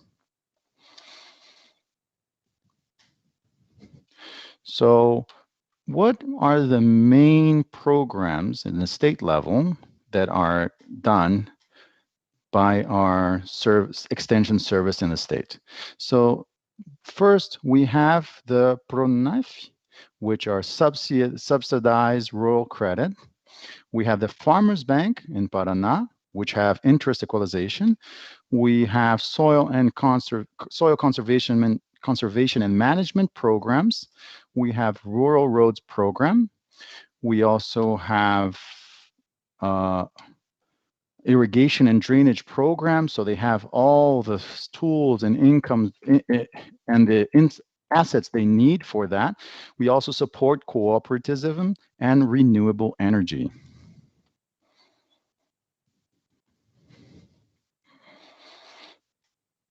Well, these programs, these extension programs. Oh, sorry, we have a program. We only need 3 more slides to end. Okay, just a minute. So here we have the rural credit, subsidized credit, especially to improve the the scenario. We also have agroecology, irrigation, drainage, renewable energy, policy implementation, etc. And in these extension programs, we always have another program that supports production chains for these different crops, soybeans, grains, meat, milk, livestock, etc. So we have, in reality, 10 different programs. And we have, in research, we have state programs. And during our research, we have 9 different programs that we know, therefore, that in these programs, the interaction between different researchers and technical assistants. So we have 9 programs here that you see here.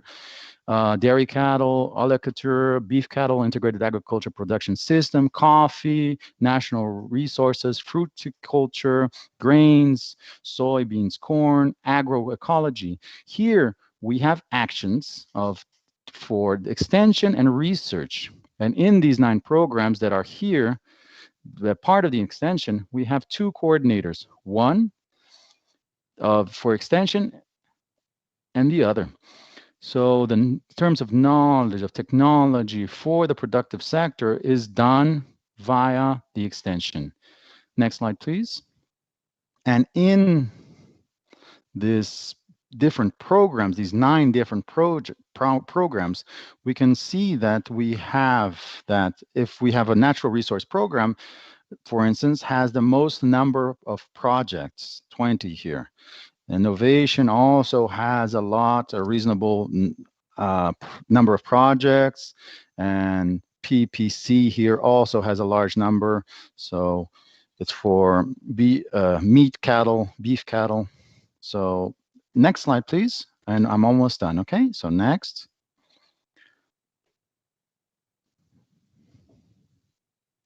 So as a result of these programs that we saw, we can state that the Institute has made available to our farmers over 270 cultivars developed and registered by our national registry. And this is not only available for Paraná, but for Brazil as a whole, and even some countries. For instance, even bean. Bean has been the most shared. So there has been 39, and then wheat, and then our colleague Carlos will talk about citrus, lemons. So this shows, all of this shows that these are technologies that are taken to the producers, the farmers, that intend to improve productivity, a use that is less aggressive in terms of assets, and also products that are in better quality, not only in terms of technology, but also nutritional value, but also commercial value. That's what I had to say and to present to you. Thank you very much for that. I'm sorry for taking so long. I couldn't share. I'm sorry for not being able to share my screen, but we're here available to anything you may need. Thank you very much. Thank you, Dr. Vanya. Your presentation was very enriching. And even though we are a little bit behind schedule, I think we could maybe open for questions, technical questions from our tech. So we open now the floor to those of you who have questions. Please raise your hands, or you can post them on our chat. Please make sure your questions are brief. If you have any questions from our team.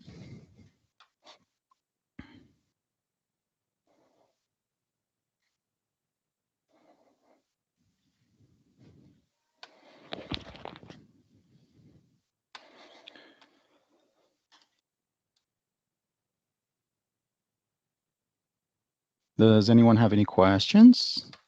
Rivaldo, I do. Nivaldo, yes, Nivaldo, please go ahead. First of all, based on what we presented and what was seen by the two different states here in Brazil, I would like to understand from the Ministry of Agriculture, how does this happen? What happens with the 60,000 development agents from the state, from the municipality? How does this occur? For example, here in Brazil, we have 5,300, over 5,300 municipalities, and these are present in 5,000. So what is the model in Ethiopia for distributing the agents, development agents? That's our question. Alguém gostaria de responder a pergunta? Yananas? Muito obrigada pela sua pergunta. Os agentes de desenvolvimento ou extensivistas estão a cargo do Ministério da Agricultura e temos também colegas regionais que têm a universidade vocacional técnica e temos também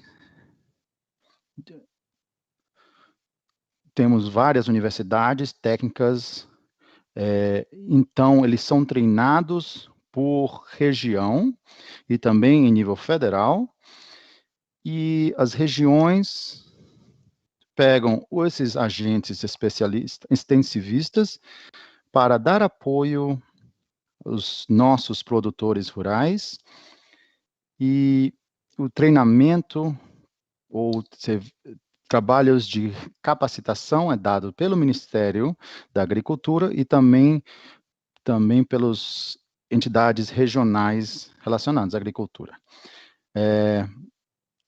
Para o treinamento dos nossos extensivistas, ocorre no nível de Warare e também no nível de desenvolvimento dos agentes de desenvolvimento e também pela universidade.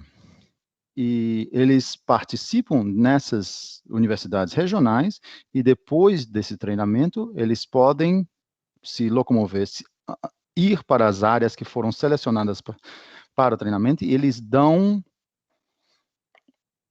apoio para os produtores. Alguém poderia acrescentar a isso, senhor Hermani? Sim. Sobre o recrutamento e o processo de seleção, sim.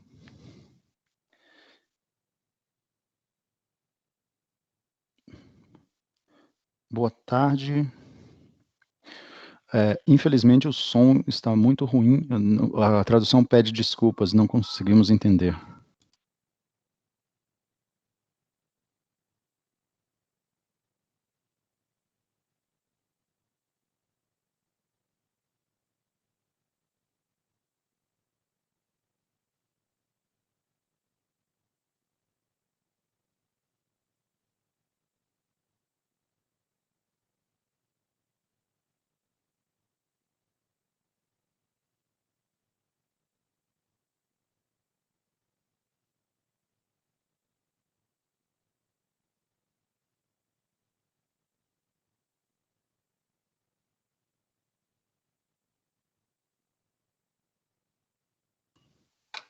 Alô? Sim, sim, claro. Muito obrigado.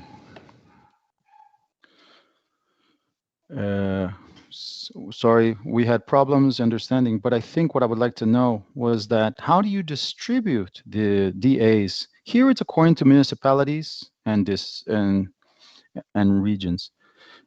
We'd like to know, how do you distribute the DAs in terms of area?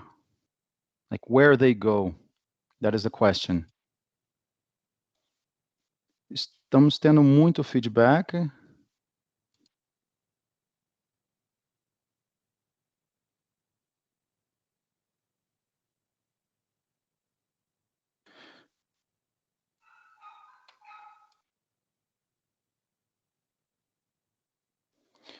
Tem um eco muito grande quando ele fala. A gente está tendo muita dificuldade para traduzir quando ele fala. A tradução pede desculpas.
A assistência técnica é gratuita no Brasil, eu entendi corretamente?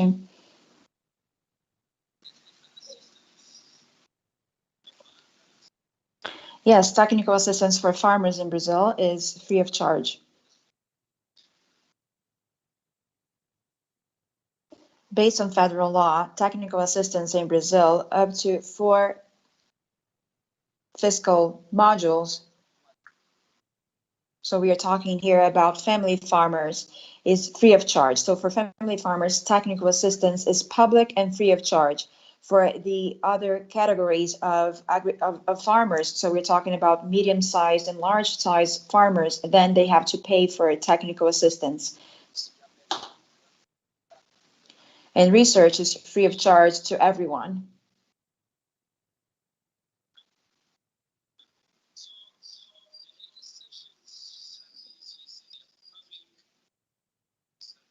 Os serviços de extensão, então, são serviços estatais, certo? De domínio público. Yes, before it was just the federal level. Now we're talking about the state level in partnership with the federal level and the municipal government. But we also have private entities. We have private entities who develop projects and who also provide technical assistance, and that have partnerships with the federal government through different partnerships. So we do have technical assistance, public technical assistance and private technical assistance. We have both.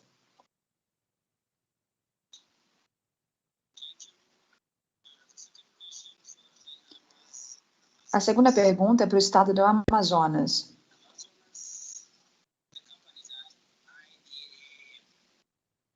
Vocês têm o IDAM no Amazonas. É uma empresa pública ou privada que fornece esses serviços? Então, no IDAM é uma empresa pública ou privada que fornece esses serviços para os produtores? A mesma pergunta para o estado do Paraná. É uma empresa privada ou uma empresa pública? Gostaria de também parabenizá-los pelo aniversário da sua instituição. Parabéns. Muito obrigada.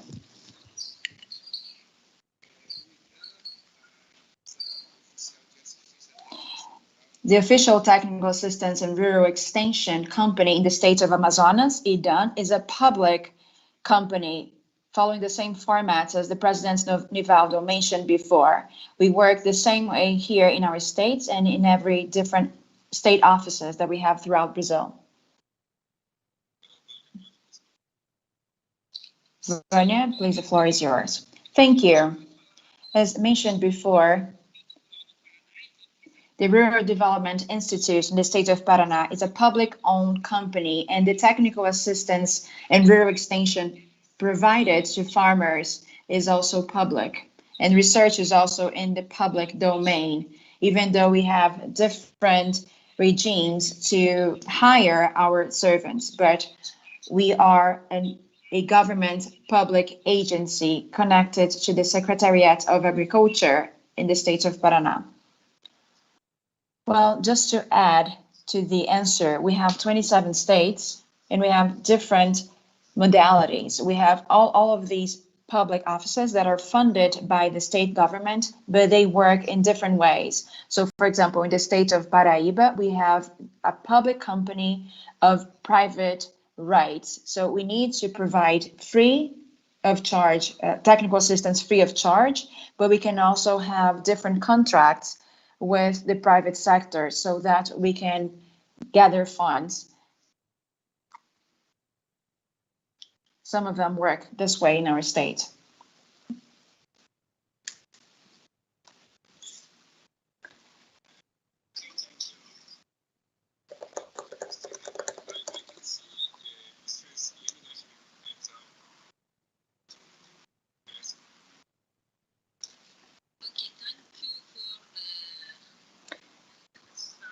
Muito obrigada pelas explicações, foram apresentações muito boas. Vocês conseguiram compartilhar experiências muito boas da extensão rural no Brasil. Como o senhor Germami já perguntou, com relações a essa assistência técnica gratuita para os produtores, pelo que eu entendi, o setor público é que cobre esses custos. Vocês já responderam esta pergunta?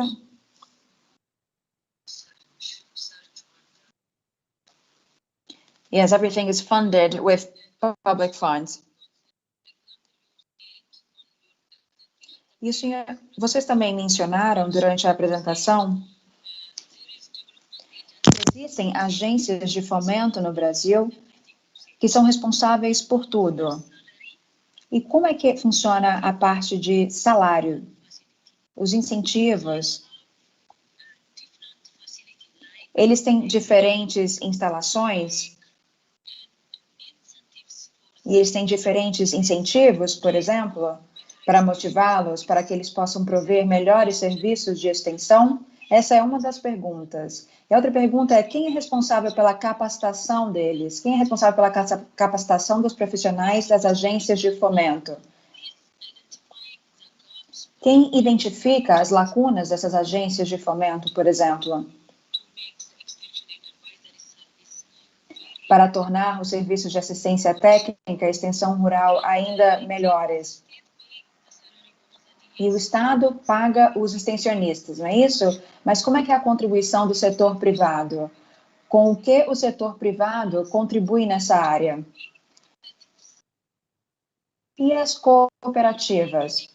As cooperativas também provêm serviços de assistência técnica e extensão rural para os produtores rurais ou apenas para os seus membros? Qual é o papel das cooperativas nessa extensão pluralista?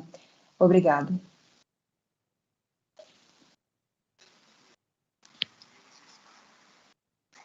Just as the states have their own autonomy to keep technical assistance and research and also development projects, they are also responsible for the payment of salaries as well.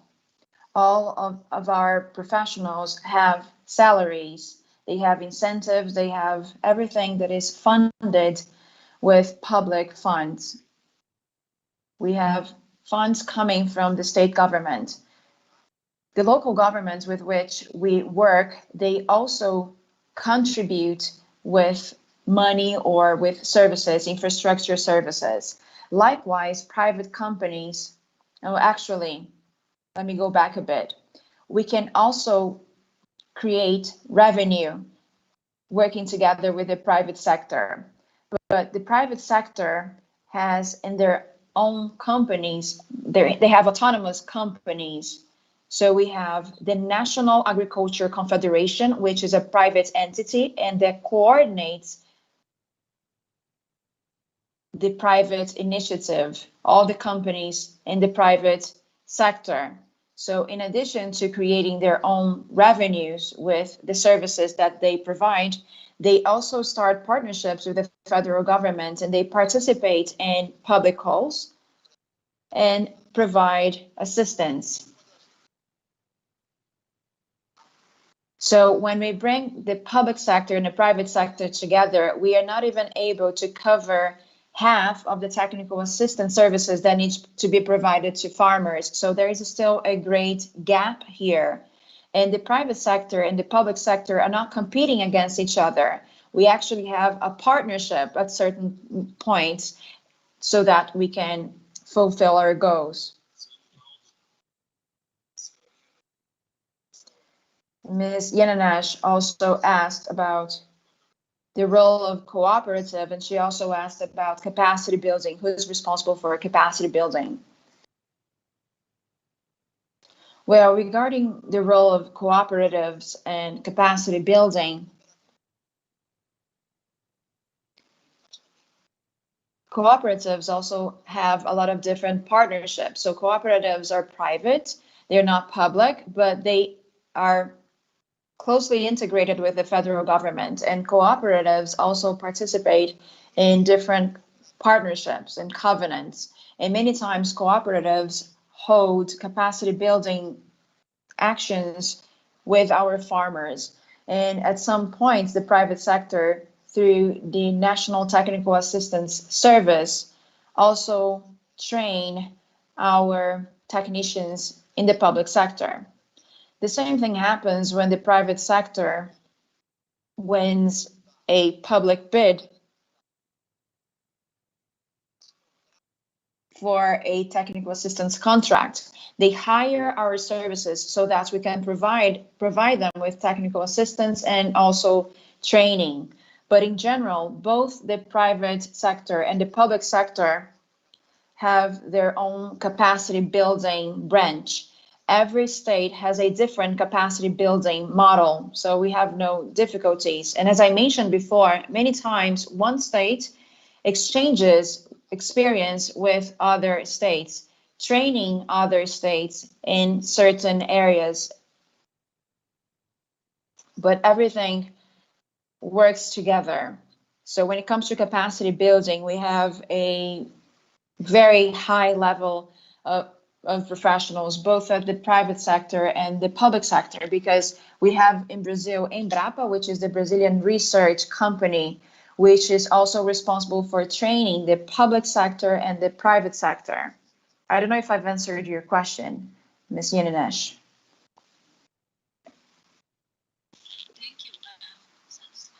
Obrigada, sim, respondeu a minha pergunta. Eu vi que o senhor Terefas também está com a mão levantada no Teams.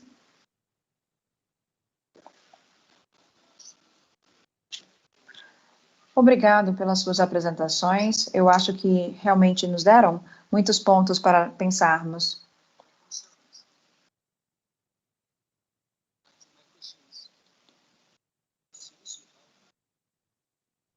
Como vocês têm um pequeno número de extensionistas, eu estou ouvindo minha tradução de volta. Temos alguém com o microfone aberto, se, por favor, puder desligar a sala de tradução. I'm sorry, go ahead. Bom, vocês têm também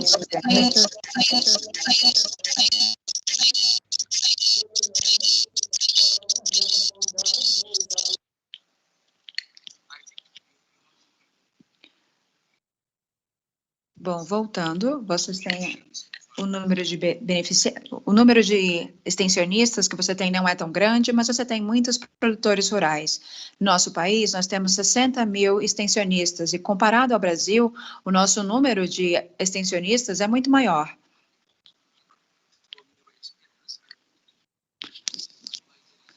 Vocês também prestam serviços consultivos com relação a a tecnologias seletivas, algumas tecnologias específicas, ou com relação a culturas? Ou vocês provêm vários serviços de extensão para todas as culturas, ou apenas para culturas específicas? Vocês também têm um agente de desenvolvimento específico para todos os municípios, ou apenas para alguns municípios específicos? Vocês provêm esses serviços em todos os municípios, ou apenas em alguns municípios? Essa é uma das perguntas. E, além disso, as organizações não governamentais também oferecem serviços de extensão para os produtores rurais diretamente ou trabalham com vocês? Ou essas ONGs, elas podem circular livremente pelo país para prover esses serviços de extensão para os produtores rurais? Como é que isso funciona? Qual é o papel das ONGs nesse processo? Muito obrigada.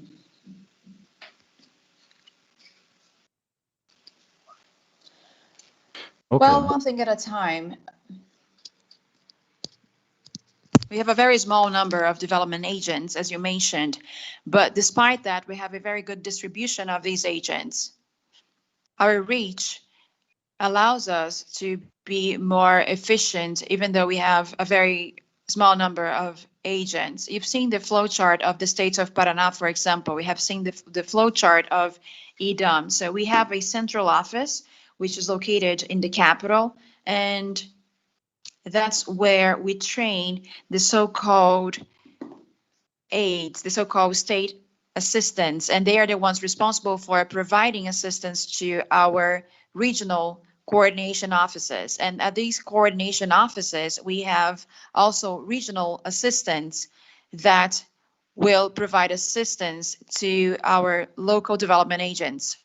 So automatically, on a daily basis, we are able to meet our goals with these permanent technicians. So let me give you an example. In the state of Paraíba, we have the central office with 15 coordination offices.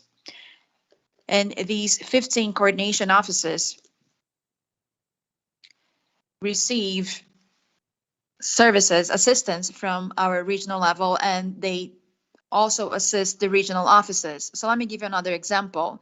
In the 15 regions of the states of Paraíba, in each one of them, we have 3 specific advisors or assistants for credit, rural credits. So let's say a farmer in that region needs to start a project which involves rural credit. The local development agent is not going to be responsible for that. Actually, we are going to have our credit assistant or credit advisor performing this role and assisting the farmer in this area. Many times, you just have one development agent in one municipality, and he's responsible for everything. I know this is quite surreal, but they are responsible for this because they do have this logistics support from companies. And in every municipality, they also have radios, and so they can use radio programs as well. They also have an internet infrastructure where they can share knowledge with our farmers and share information. Many times we have this online communication. When it comes to cooperatives, we have technical assistance to these cooperatives through our public technical assistance and rural extension service. So we have quite a large structure that helps us deal with these challenges. The example I gave of my state and what was shown in the state of Amazonas, in the state of Paraná, is just what happens in every state in Brazil. That's exactly how it works in the country. Would we need more development agents? Yes, that would be ideal, but that's what we have today. Many times, as I mentioned, development agents are responsible for a lot of things. And of course, we do have gaps. We would need more development agents, but we are able to do everything that we need so far with our development agents. And let's remember that development agents also live in the municipality where they provide their services. So that makes things easier. And regarding the private sector, they also provide technical assistance. The private sector also has its own technical assistance structure. We might have, for example, the private sector and the public sector providing technical assistance in the same municipality. Okay, thank you very much. Thank you very much, Nivaldo. Eu acho que terminamos com as perguntas, né? Eu não sei se estou certo ou estou errado, mas eu acho que... Oh, sorry. Ok. Temos mais uma pergunta. Muito obrigado pela sua apresentação e suas explicações foram muito interessantes. Eu teria só uma pergunta rápida em relação aos serviços de ajuda estadual e federal. Vem em termos de relação do nível que estamos falando. Se esse financiamento vem e ajuda os produtores rurais, como você compararia esse serviço com o serviço, a qualidade em termos do serviço público versus serviço privado? Qual dos dois está investindo mais no nível dos produtores? Qual dos dois ferramentas que vocês utilizaram para medir, para mensurar isso, a qualidade do serviço, e na verdade qual dos dois? Eu sei que os dois são importantes, mas como vocês comparam os dois serviços de auxílio ao produtor rural, público e privado? Thank you. That's a very intelligent question. I'd like to explain the following. The difference is the following. Both levels have excellent level, good quality, but the problem is the following. While we aid in an ample manner, in a general manner, whoever comes to us, we attend, we provide, but the private initiative, they end up helping specific groups. So private is a little bit better than the public. So for instance, municipality where we aid the population as a whole, and then the private sector aid 100 farmers.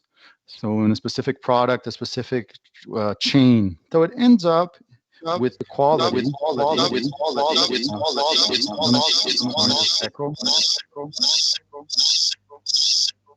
Everybody tries to improve, and everybody works together to try to improve. So we try to have the quality that is appropriate, the best quality possible, but the private sector, because of its specificity, aid, it can be considered a little bit better.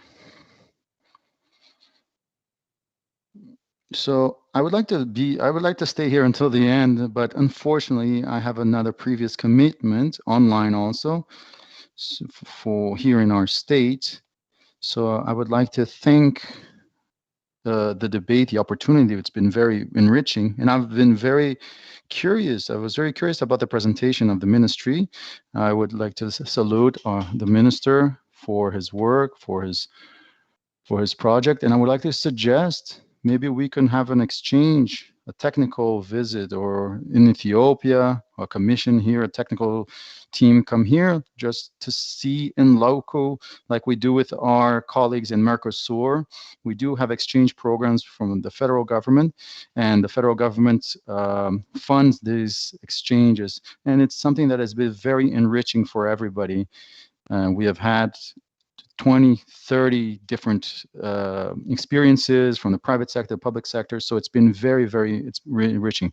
So fantastic. Thank you very much. Taiguara, congratulations for your work. You're mediating. So we're open here for any questions that you might have. Gustavo, extensionist here. We'll continue with the debate. Mariana will tell me exactly what happened here with the part that I will miss here. Thank you very much again. Sorry, I have to go. Thank you, Nivaldo, for your partnership, for your presentation, for your comments. So we're here available for whatever you may need, okay? Thank you. Because of the time constraints, I need to ask two different questions. Vou perguntar duas coisas, porque são 11h15, 5h15 na Etiópia. Primeiro, temos duas possibilidades. Podemos estender o tempo para termos mais tempo para a tarde, talvez à noite na Etiópia, para ouvir os inputs dos nossos participantes, Carlos e Jefferson, ou podemos adiar essas apresentações para a próxima reunião, Jefferson e Carlos, porque a próxima reunião será na quarta-feira. E teremos a mesma reunião, do mesmo formato, com a Embrapa. Então, se vocês tiverem tempo agora, podemos integrar a apresentação com a da Embrapa, por os colegas da Embrapa, e podemos fazer funcionar. Mas isso é apenas se vocês quiserem, puderem. Temos duas possibilidades e eu preciso perguntar a vocês, porque temos um delay aqui no começo, minha responsabilidade, eu peço desculpas por isso, mas temos essas duas possibilidades. O que vocês acham?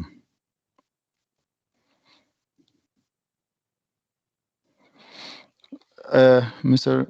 Irmami está com a mão levantada. Temos que pausar a nossa apresentação, porque o tempo que temos aqui está indo já escurecendo, então podemos começar isso, continuar daqui na próxima reunião, na próxima semana. É possível? Mr.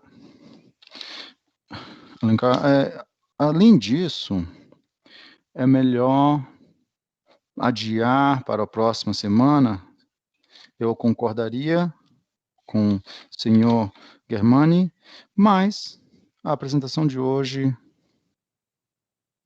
em português, talvez seria bom haver um resumo e talvez vocês puderem nos fornecer as apresentações. E se vocês tiverem essa facilidade, por favor, eu pediria que traduzissem.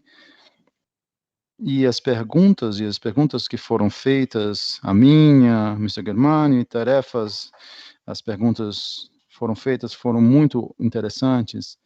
Então, eu acho que seria melhor explicar e nos dar, talvez, o número de agentes, como por estado, como vocês fazem no nível privado, como vocês fornecem o serviço de extensão, a qualidade, os padrões de qualidade que vocês possuem e avaliam, de uma maneira resumida, para ajudar e facilitar nosso entendimento e talvez com explicação, e isso seria muito apreciado, seria muito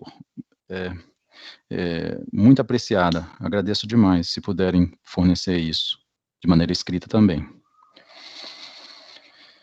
Sim, obrigado, senhora Yananesh. Sim, podemos juntar-nos com o Asbraer e organizar o fornecimento desse material em inglês. Vamos traduzi-lo ao inglês. Podemos trabalhar isso conjuntamente para isso e enviar esses documentos a vocês. Não, assim que possível. Tá bem? Obrigada. So I would ask to Mr. Jefferson, can we do it like that, Mr. Carlos? I would apologize once more.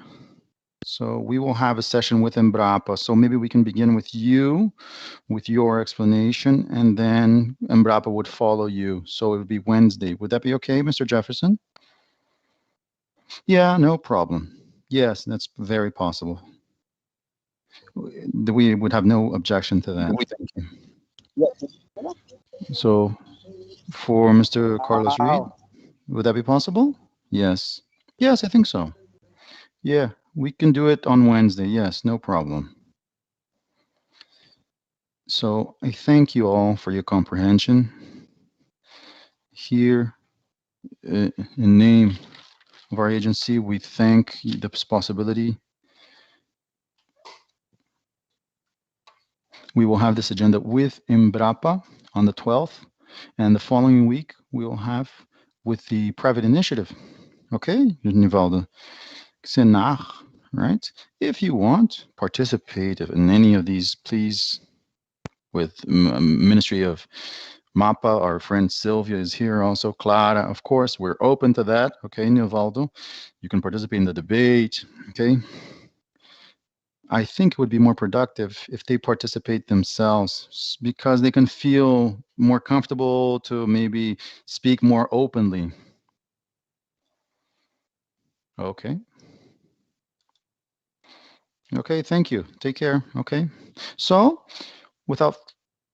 I think that would be all. If anyone else would like to speak or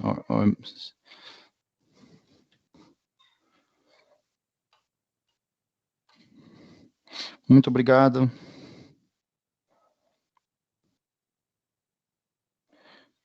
Muito obrigado até agora.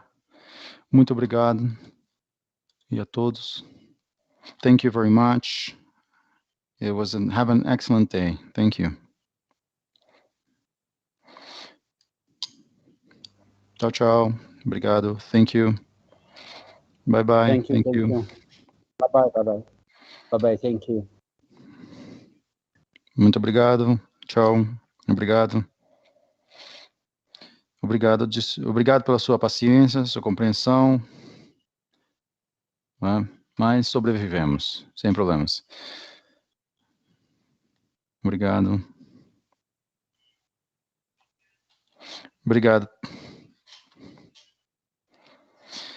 Obrigado.